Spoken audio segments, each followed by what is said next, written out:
welcome to yet another review for all of you here and the Reelin Films platform. And we're going to be testing out something totally new that it's audio only reviews. So we're going to be talking about the films. I think it's another way like that can provide you more content in a quicker, fast pace as possible. Obviously, we're still going to do audio visual reviews, but today we're going to give you a couple of reviews in the audio form. So, welcome once again to Reel in Films. I am your host, John Ramos, and today I want to thank the PR Factory for giving me the chance to watch a couple of films from the Venice Film Festival. Super excited about covering that festival, and I was super happy about it because there's a story behind it. Behind this story or these films that I'm going to be reviewing for you, there is a couple from Toronto as well. There's a couple from TIFF, but this one is there's a couple. The first ones will be from the Venice Film Festival, and I want to thank PR Factory because of giving me the chance to see some of these films. And the story behind this is that one door closed and a bigger one got open. So I'm super happy about it. So today we're going to be talking about the film that was presented on the festival called A Quiet Life, or my bad, Quiet Life. The film has a synopsis that it's a refugee family in Sweden faces trauma after youngest daughter falls into unexplained coma when an asylum denied. Parents struggle to find cure, resilience tested amidst difficult circumstances. Now, this film is directed by Alexandros Avranas, and the stars of the film is Chulpan Kamatova and Gregory Dobrinji. Sorry if I said those names bad. But okay, so this film, I gotta say, it starts slow. I want to talk about the pacing of the film. The pacing of the film is pretty slow from the start until reaching the final act. Not the final act, my bad. The mid act, act 2. It's pretty slow due to the fact that they're trying to give you as much information possible in regards to what's going on and what's going on with the family as well. But the film picks up from the start of the second act to the final act. It picks up so well that you forget that you're watching a movie, because at least for my experience, for me it was entertaining. And being the fact that the film not only is giving you the story of this family that went through a lot, it gives you as well, at the end of the film, it gives you information in regards to what happened with these multiple refugee families that got affected by being refugees in Sweden, and how their children were in this comatose state for a long period of time due to stress, and apparently for what the Swedish government would say, that it's because they're not in a loving family and whatnot. To give you guys a little bit much more insight, in this story, this family went through a very traumatic event in their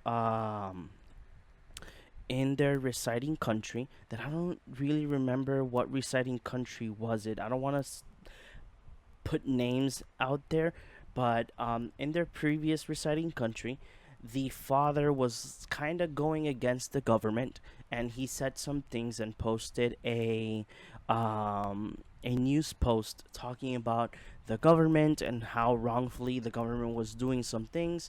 And throughout the film, they do present you that the cause of they going to refuge to Sweden is because the some cops tried to murder him in like a public place, and one of his daughters was the witness of it.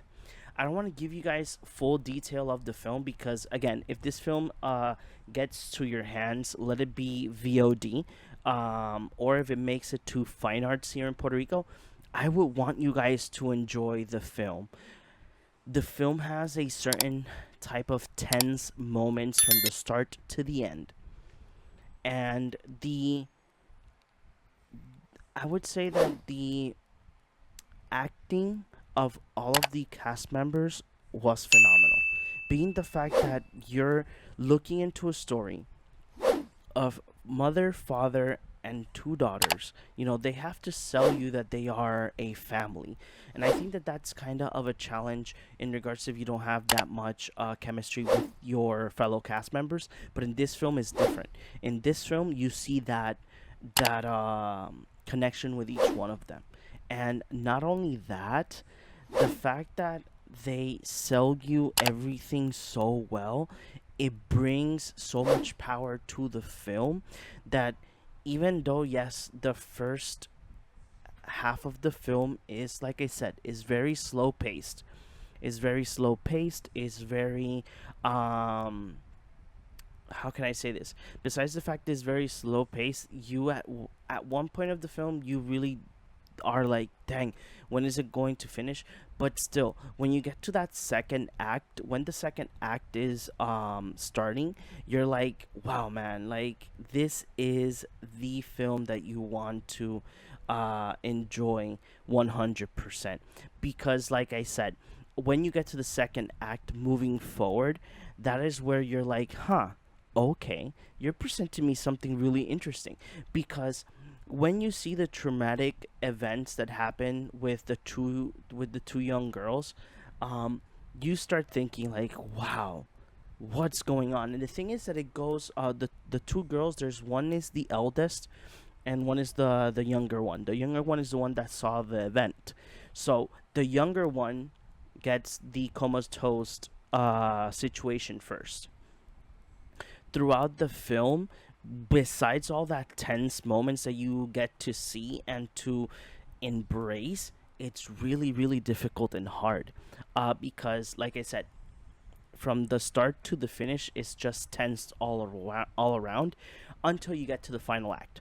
The final act gets to this wholesome moment with the family and their girls, and they are like in this moment of like, we don't care what's going on, we want to be as happy as possible. They want their little girls to like be better, and you feel the energy from the screen to yourself. And I gotta say that this, as at least for myself, the film felt so great. And I'm gonna say that it is just amazing. It's a story.